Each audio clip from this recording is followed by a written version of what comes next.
Vamos à pregação aqui no conteúdo edificante, dando prosseguimento à série de meditações ou de explanações no livro de Eclesiastes. Nessa oportunidade vamos falar a partir do capítulo 7. Deixe seu like se porventura não é inscrito no canal, se inscreva. São 29 versículos. Nós vamos já, como de praxe, lendo um versículo e meditando. E a temática é sobre sabedoria. Aliás, tanto o capítulo 8, 9 e 10 falam sobre isso. Então nós vamos falar sobre a sabedoria, parte 1, e assim por diante, até a final, que seria a parte 4. Versículo 1 do capítulo 7 que nos diz o seguinte: melhor é a boa fama do que o precioso unguento, e o dia da morte do que o dia do nascimento. Terra boa, né? É óbvio que é melhor a sua reputação, a honestidade, a sinceridade, riqueza esta que não tem preço, do que o mais precioso perfume, especiaria, joia, ouro, qualquer outro tesouro terreno ou riqueza terrena, efêmera, que, como disse Jesus, o ladrão rouba, a traça rói e a ferrugem corrói. É melhor a sua reputação, é melhor a sua honestidade, a sua santidade, ter uma consciência limpa, não ser condenado pelo tribunal togado da consciência por ter feito algum delito, algo realmente terrível, porque você tem tranquilidade, né, do que ficar com a sua cabeça realmente pensando nos malefícios.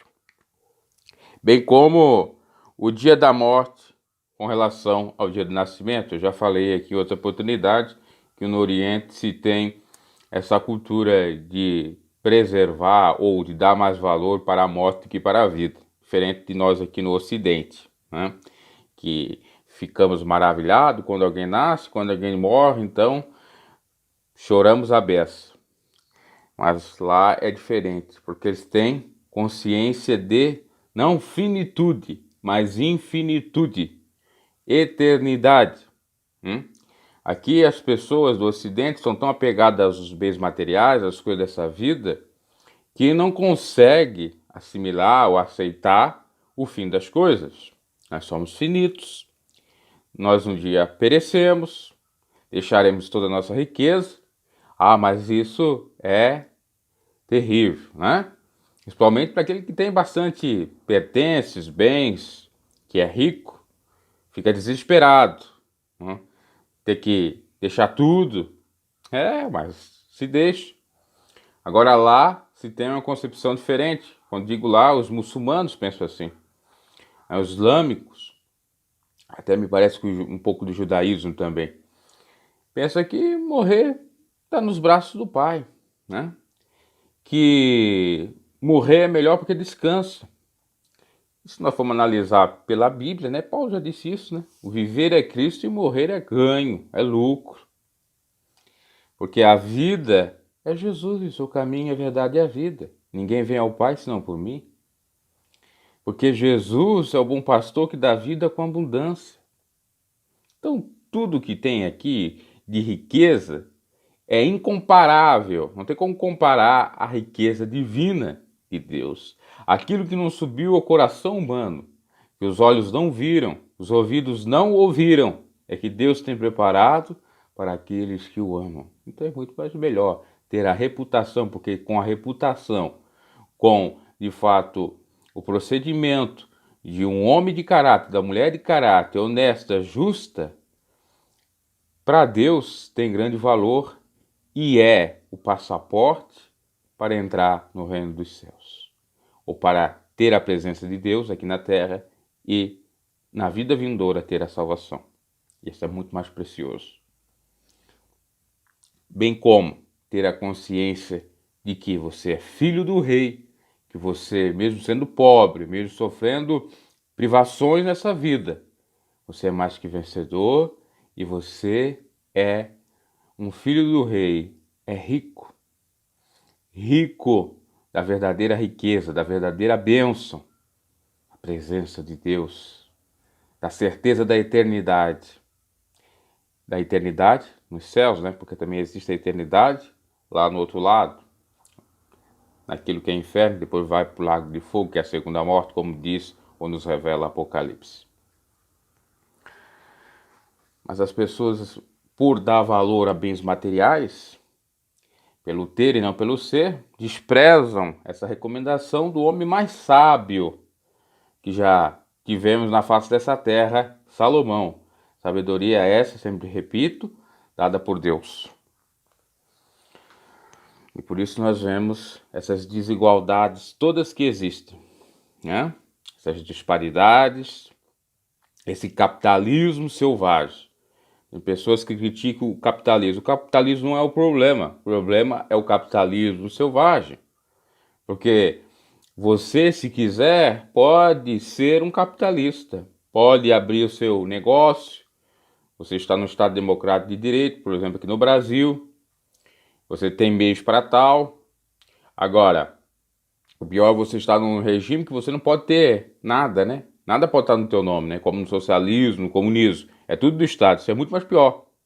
Agora, o problema, que como temos aqui no Brasil, não é o capital, como já disse, mas é, de fato, o capital ou o capitalismo selvagem que privilegia apenas uma turma. E para aquele que é fiel a Deus, né? Ele não atenta para as coisas dessa terra, né? Sabe que tudo é passageiro. Salomão vai dizer que o rico e o pobre se encontraram e ambos Deus os fez.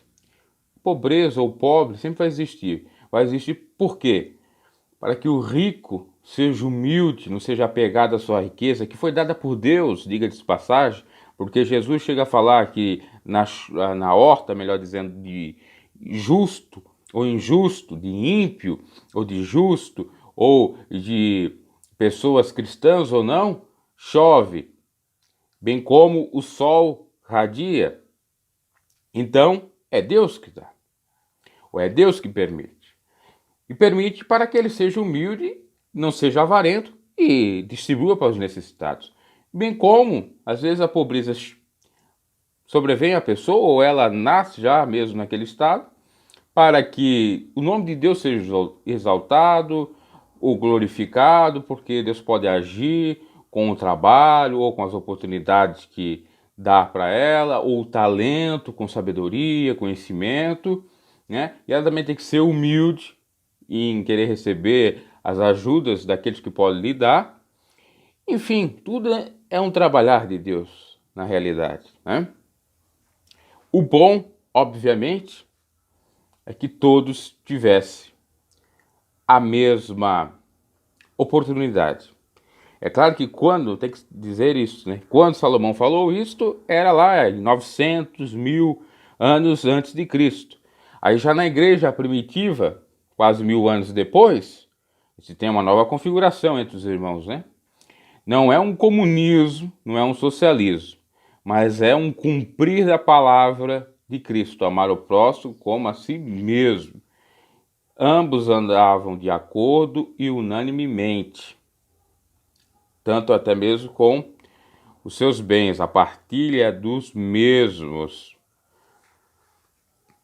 Mas não era um comunismo, como já disse, que até mesmo o senhor presidente da Rússia, Vladimir Putin, chegou a falar quando teve a Copa do Mundo em 2018, que o comunismo na Rússia era bíblico. Não era. Porque na Bíblia nós não tínhamos privilégio, nós não tínhamos lá Paulo e Pedro ricos numa boa, enquanto que os outros cristãos não tinham nada. Nós tínhamos exatamente a igualdade, diferente do que acontece nesse regime, que o líder que lá está tem uma série de regalias e privilégios em detrimento dos povos ou da maioria da população. E é necessário estudar isso, falar, porque as pessoas acham, na Bíblia está o comunismo, lá está o socialismo. Não, né?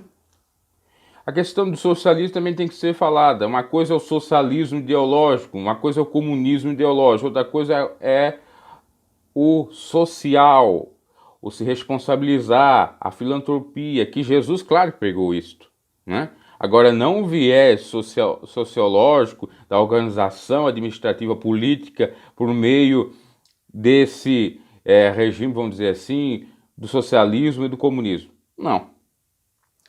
Inclusive, no Brasil, muitos chegam a dizer que a Carta Cidadã, a Constituição de 1988, é bem socialista, né? Na realidade, ela é voltada para os direitos sociais, diferente, porque nós estamos num regime capitalista, né?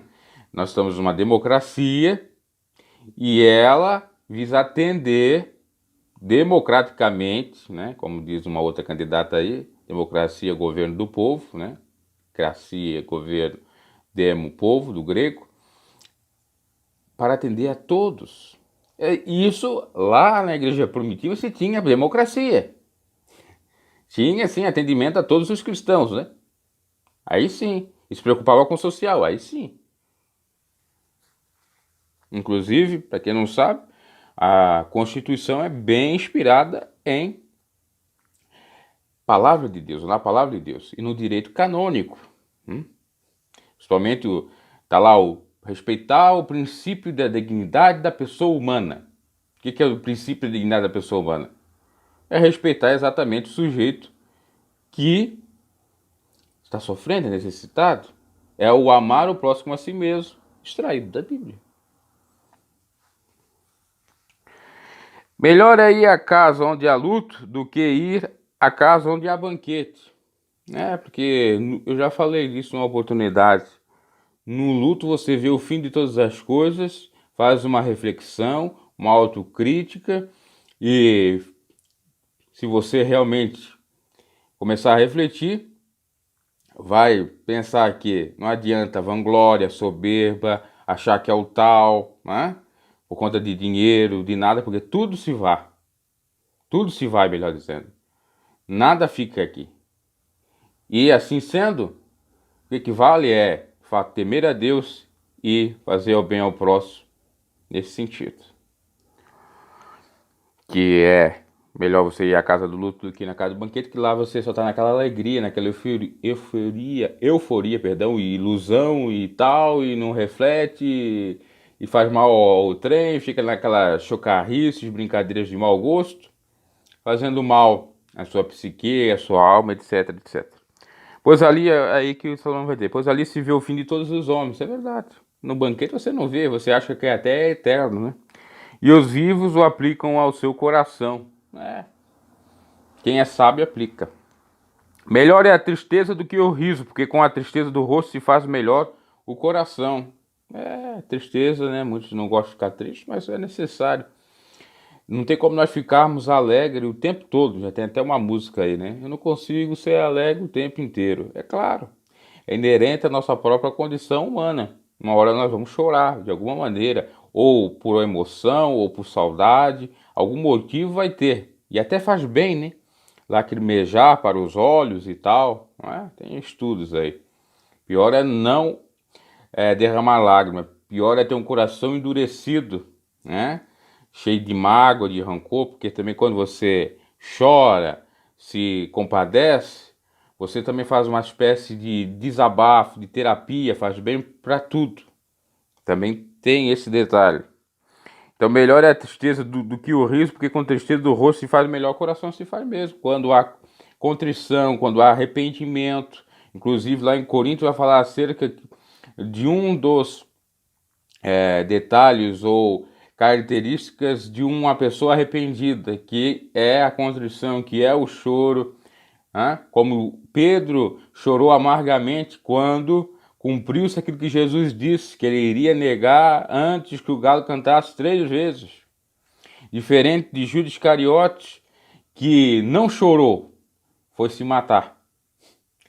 Por isso que vale o choro, que o choro realmente faz nós refletirmos, faz nós pensarmos acerca da vida, faz bem, enfim, no geral, do que melhor dizendo, o riso exacerbado. Aliás, já tem uma outra música que fala o seguinte, né? Um poeta, vamos dizer, o rir de tudo é desespero, né? O sujeito fica rindo para tentar atenuar o seu sofrimento, ou transparecer que é uma pessoa feliz, radiante, né? Mas não é bem assim. Vai lá ver no fundo, o sujeito sofre muito. A pessoa sofre muito. Então a tristeza é bom, né? O se humilhar é bom, o chorar em conjunto é bom, né? O que é ruim é de uma maneira extremista, né? De uma maneira quase que ad eterna, ou ad eterno. Porque a Bíblia nos diz em Salmos 35 que o choro pode durar uma noite, mas a alegria vem pelo amanhecer. Você pode chorar, mas a alegria vai vir. E se a alegria vir e você continuar a chorar, aí você realmente já está se debandando ou indo para um estado patológico ou psicopatológico, e isso não é bom. Falta a temperança, né? Ou o equilíbrio. O coração dos sábios está na casa do luto, mas o coração dos tolos na casa da alegria. Eu já falei acerca, né? É verdade. O sábio está sempre refletindo, e inclusive em tragédias. O sábio, ele não despreza as adversidades. O sábio, ele não despreza o que acontece de ruim, porque sempre tem uma lição a ser aprendida. É aquela expressão de você aprender com o erro. Não necessariamente seu erro, mas o erro dos outros ou alheio. Se você ficar atento a isso, aos sinais e observar, você vai se tornar sábio, você vai proceder de uma maneira diferente para que aquilo não aconteça novamente. Então é melhor realmente estar na casa do luto, porque ali você vê o fim, mas o luto também pode significar ou simbolizar a tristeza, as catástrofes, as tragédias, os desastres, etc, etc. Porque na casa da alegria, como você reflete na casa da alegria? Você está anestesiado ali pela euforia, por às vezes até mesmo, né, drogas psicodélicas e tal. Você não reflete nada, você está fora de si, né? Melhor é ouvir a repreensão do sábio do que ouvir a canção do tolo. Essa é a grande verdade, né? O sábio sempre tem alguma coisa para informar, ainda que a gente não goste, mas aquilo vale para nós. Diferente do tolo, né? Até o Raul Seixas, uma certa feita, fez uma música chamada Ouro de Tolo, que é exatamente a canção do tolo. Porque ele diz que, de fato, lutou, lutou, lutou para ter o que ele tinha, e chega um dado momento que aquilo não vai servir para nada. E ele diz, e daí? Que eu estou agora aqui em Ipanema, que eu estou agora aqui no Rio de Janeiro, saí da Bahia, que eu consegui alguma coisa, algum sucesso. E foi mesmo que depois ele acabou se matando, até por conta da fama, de não cuidar de si mesmo. Aí teve uma problemática lá com a sua própria primeira esposa, que, diga-se de passagem, era filha de pastor. Ele fingiu até mesmo ser uma pessoa boa, um boa praça, e até ia à igreja dela, a qual ela frequentava, evangélica, lá nos Estados Unidos, né? Não tinha esse rosto ou essa cara que ficou conhecida, bem barbuda, né, cabeludo e tal. Era um sujeito bem jovem, com a barba asseada, limpa, tudo certinho. Casou com ela, teve um filho, uma filha, melhor dizendo. E aí o sucesso, né, chamou mais alto, foi atrás do sucesso. E a esposa pensou assim: você escolhe o sucesso, eu escolho eu. E aí, então se separaram. Ela não deixava ele ver a filha, ele ficou muito abatido com isso. E se entregou, né, a essa vida que ele teve, que não foi uma vida muito boa não, apesar de sucesso, né? Porque se entregou ao álcool, aos vícios, às drogas, ao sincretismo, porque ele passou também, depois de ter conhecido a fé cristã ou evangélica, passou por fé até mesmo satanista. E não é nenhuma mentira, é só você ver o filme, na realidade é um documentário, início, fim e meio. Então ele conhecia muito de Bíblia, quando ele falava lá algumas músicas de Bíblia, quando dizia tenha fé em Deus, tenha fé na vida, né? Ele tinha o conhecimento. Aí não adianta estar ouvindo isto, né? Tem que estar ouvindo a voz do sábio. Qual o crepitar dos espinhos debaixo de uma panela, tal é o riso do tolo. Isso também é vaidade. Crepitar quer dizer o som, o sonido dos espinhos debaixo de uma panela, tal é o riso do tolo. Isso também é vaidade. Ou seja, são sorrisos mentirosos, falsos, né? Ou falsários. São sorrisos de uma maneira totalmente equivocada, que é vaidade, como diz, é coisa vã, já que realmente não é um sorriso espontâneo. Salomão chega a dizer em Provérbios que é para nós rir, que é bom para o coração, mas é um sorriso, uma alegria verdadeira, né? Que só tem aquele, como já diz até o hino, né? Que conhece a Jesus. Porque esse tem o Espírito de Deus e esse produz o fruto do Espírito, que é o gozo, a alegria. Alegria não carnal, mas alegria espiritual, né? Na alma, de dentro para fora e não aparente. Verdadeiramente a opressão faz endoidecer até o sábio e o suborno corrompe o coração. A opressão é terrível, né? Seja qual ela for, seja religiosa, seja por familiares, seja em qualquer ambiente, essa grande realidade. E o suborno, né, que é a corrupção, corrompe o coração, né? E nós temos que se distanciar disso, principalmente aí por conta de política, né? Às vezes, olha, vota em mim, que tal, né? Que eu dou isso, eu dou aquilo, né? Ou seja, até mesmo às vezes promete e nem cumpre e nos engana. E a gente foi atrás do suborno. Ou não é só o aceitar o suborno, bem como fazer suborno. Tem que fugir disso, né? E o suborno pode existir em várias formas ou configurações, né? Desde quando você desrespeita um princípio, desde quando você desrespeita um direito, desrespeita a palavra de Deus, é uma espécie de suborno, de corrupção, tá? Melhor é o fim das coisas do que o princípio delas, e melhor é o paciente do que o orgulhoso. Melhor é o fim das coisas, que você já sabe que aconteceu, né? Do que o início. É interessante que, por exemplo, eu quando faço as minhas pedaladas, o início das pedaladas é mais complicado, parece que nunca chega. E na volta passa assim tão rápido. Assim sempre é numa viagem, é só você perceber, né? E é mais ou menos esse versículo que está dizendo aqui. Porque o fim, você já sabe, você já passou. Você até se alegra por ter superado alguns obstáculos ou dificuldades. Diferente do início, né? Que é um pouco mais perrengue, que é mais complicado. Mas é necessário iniciar-se, porque se não iniciar, como que vai haver o fim, né? Como que você vai adquirir ou obter o resultado, o sucesso, né? Seja onde for o êxito, principalmente na caminhada espiritual, na caminhada com Deus. E melhor é o paciente do que o orgulhoso. Claro, o camarada que é mais controlado, né?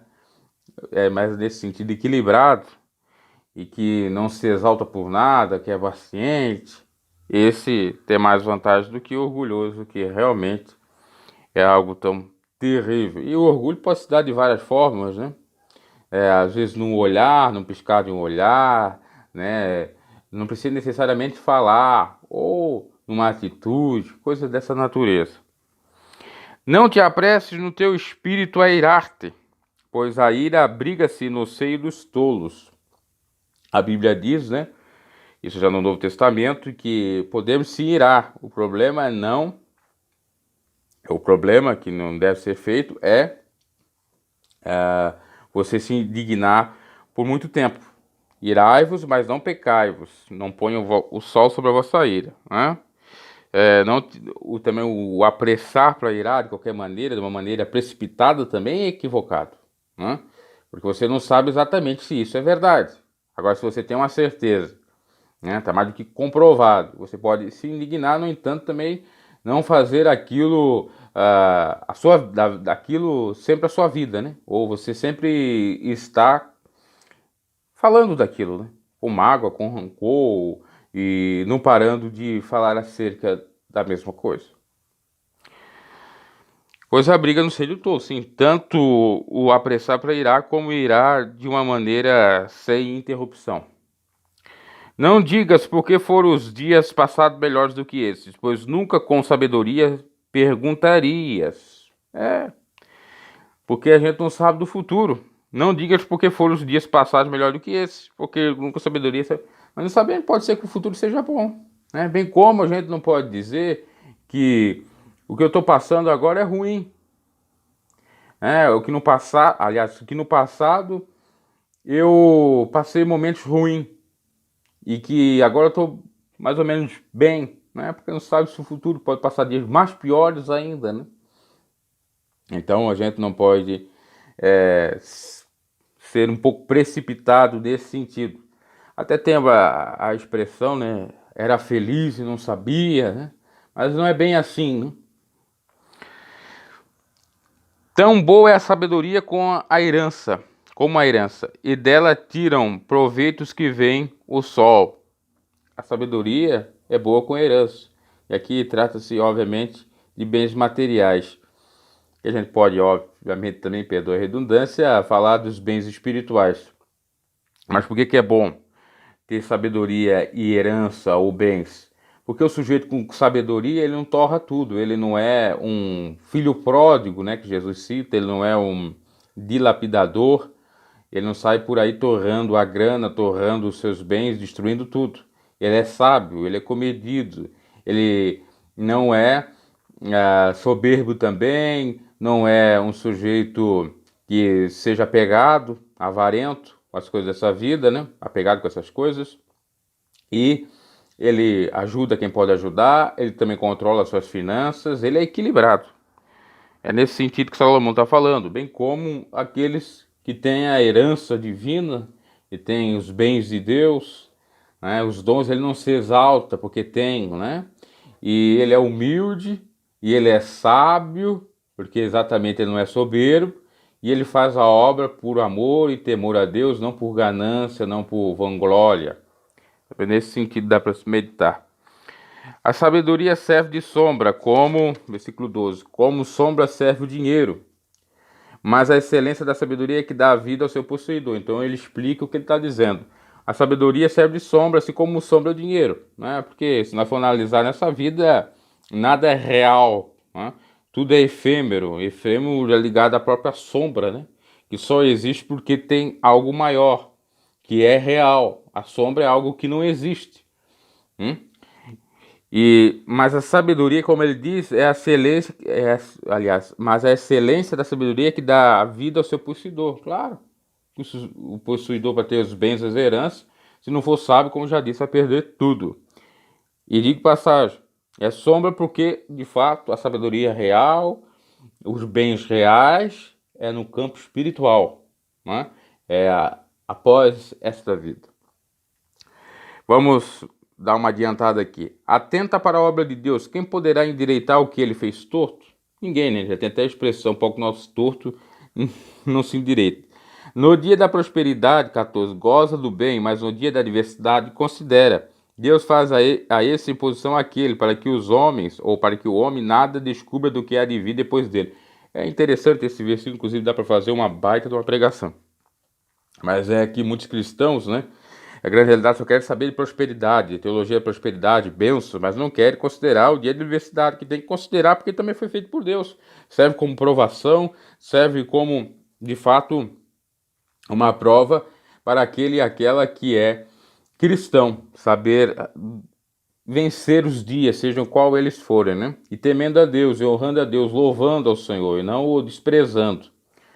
Tudo isto vi nos dias da minha vaidade. Há justo que perece na sua justiça e há ímpio que prolonga os seus dias na sua maldade. É verdade, né? Pelo justo, aliás, pelo ímpio, paga o justo. Essa expressão, esse ditado, é exatamente traído aqui do 15, versículo 15. Né? O justo trabalha, sofre, né? Vai pleitear, às vezes, direitos na justiça, já trazendo para os dias atuais, não ganha em contrapartida do ímpio porque tem dinheiro, mata, destrói, não é preso, não sofre nenhuma sanção e continua aí livre, leve, solto, fazendo uma série de barbaridades, né? Mas só que diante da justiça de Deus eles não ficarão impunes. Diante dos homens eles até são, né? Mas diante de Deus, que não faz acepção de pessoas, que é o justo juiz, lá não tem como o enganar com um suborno, né? Lá não tem. Não sejais, esse versículo já fiz até uma pregação, talvez eu coloque um dia aí no canal, é meio extenso, mas eu vou tentar colocar. Não sejais demasiadamente justo nem demasiadamente sábio, porque te destruirias a ti mesmo. É o equilíbrio, né? Aí muitos vão pensar, mas espera lá, não é para ser muito justo e nem muito sábio, então quer dizer que eu posso ser um pouco tolo? Não é que você pode ser um pouco tolo, é que você pode se fingir de tolo, ou, né? fazer algo que remete até mesmo àquilo que os filósofos no passado faziam, ser irônico. E com relação à justiça, se você não tiver uma dosagem certa, você vai ser, na realidade, não uma pessoa que preza pela justiça, mas sim um justiceiro, vai fazer justiça com as próprias mãos. Isso não se deve. Não sejais demasiadamente ímpio e não sejas loucos, porque morrerias antes do tempo. Então quer dizer que eu posso ser ímpio? Não, é mais ou menos aquilo que eu disse outrora. Você pode se fingir de ser, porque tem situações que assim pedem, né? E não extremismo, em que não seria exatamente relativizar, mas sim contornar a situação sem perder de fato o norte ou sem desrespeitar a essência, né? Bom, é que retenhas, que guarde isso e daquilo não retires a tua mão. É o conselho. O homem que teme a Deus escapa de tudo isso. É óbvio. O homem que teme a Deus, ele é equilibrado, ele é sábio, ele vence tudo isso. A sabedoria, versículo 19, fortalece ao sábio mais do que 10 governadores, que agem na cidade. É óbvio, a sabedoria é realmente um grande poder. Não há homem justo sobre a terra que faça o bem e nunca peque. Aqui é uma constatação, né? Deus olhou do céu e não viu nenhum justo sequer. Por isso que enviou seu Filho unigênito para salvar todos aqueles que nele crê.